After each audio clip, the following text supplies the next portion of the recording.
So ayan mga koy, sharing is caring, nakabili na tayo ng battery. So nabili natin to ng 81 pesos sa 7-Eleven. So madali lang naman buksan yung susi mga koy, ganyan lang oh. Pwede mong sungkitin ng susi din. Ayan, bumuka na siya.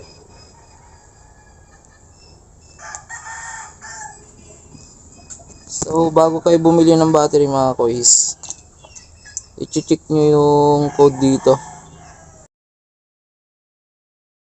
May code yan dito sa likod. So ang code niya is CR2032. So dapat ang mabili mo is may 2032 din, para same lang, kasi parang hindi daw gagana pagka magkaiba, kasi mayroong 20, 25, 2020